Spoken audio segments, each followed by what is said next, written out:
Loading left save.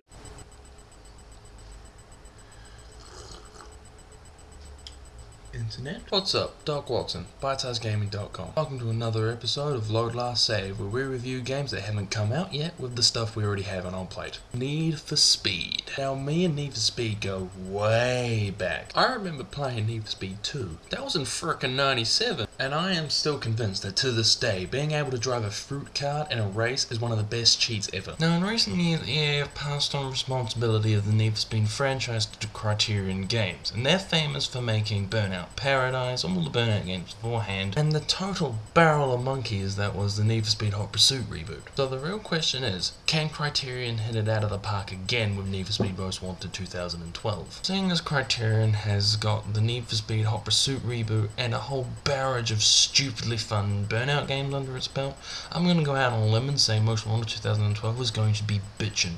But the powers that be require me to do a review, so let's look at Need for Speed Most Wanted 2005 and see how it will stand up to Need for Speed Most Wanted 2012. Now, having two Most Wanted games being talked about at the same time is going to get very confusing very fast, so I hope you can keep up. Need for Speed Most Wanted 2005 is a gritty tale of survival and danger, leading you against 15 of the best races for your own survival. No, screw it, I'm not going to bollock with you. There is no storyline for Need for Speed Most Wanted. It is my professional opinion that any and all racing games should never have a plot, ever. We're here for the driving. We're not here to boast about NASCAR or watch some other undercover ring. Just stop. Need for Speed Most Wanted is plagued with a few bugs, all of which I'm about to list off to you right now. The AI that stands out the most.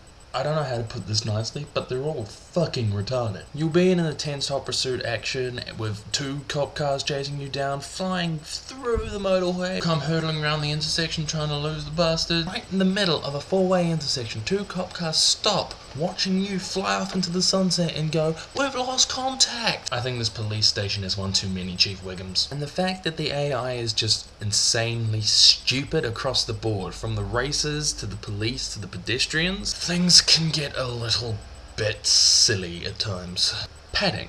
Now, the game sets itself out to be a long drawn-out sequence of races between 14 members of the self-styled Blacklist. Let me reiterate, 14. 14 boss battles.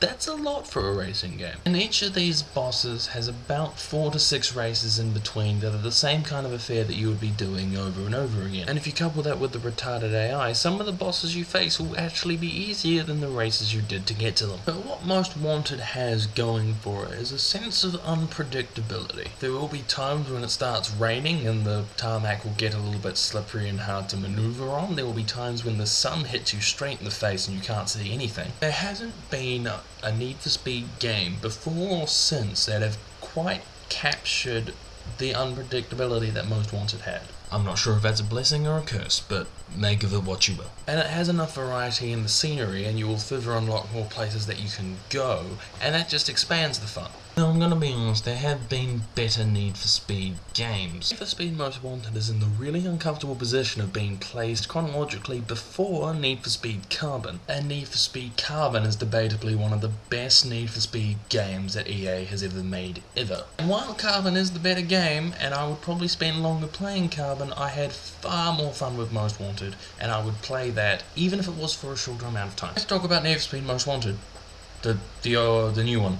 Oh, I got confused then. New one, not the old one. Take everything I said about Most Wanted 2005 and plonk it into the plot of 2012, and it's pretty much the same thing. The only differences to the game being that there is a blacklist of 10 instead of 15, and you are racing against the FCPD in Fairhaven City. Criterion is reusing some of the elements of Burnout Paradise and putting it back into Most Wanted. Most Wanted will be utilising Burnout Paradise's usage of point-to-point races, where they plonk you at A and tell you to get to B, and just let you go. Now, the great thing about Burnout Paradise's point-to-point races is it doesn't restrict you to a track, so you can go whichever way you want to, get to the finish line, and if you're first, you win. Now, if Need for Speed Most Wanted 2012 can recapture the amount of fun and excitement that we had playing Burnout Paradise and Need for Speed Hot Pursuit, Yes, but what I think will be the real problem with Most Wanted is that Criterion, while being a very good developer for racing games, is starting to run out of tricks. The open worldy vibe, the point-to-point races,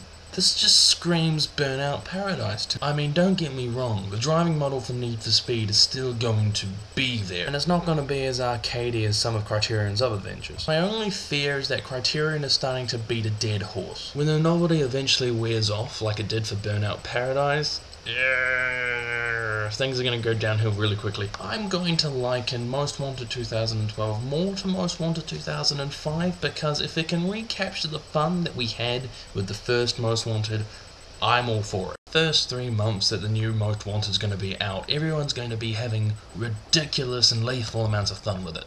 So, who cares if Criterion's beating a dead horse?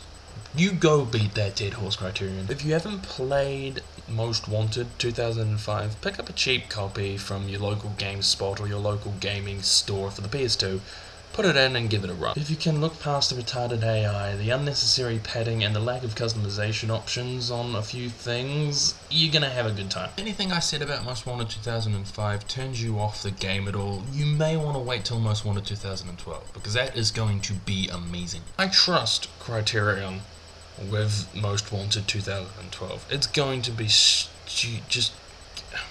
I'll see you guys next week.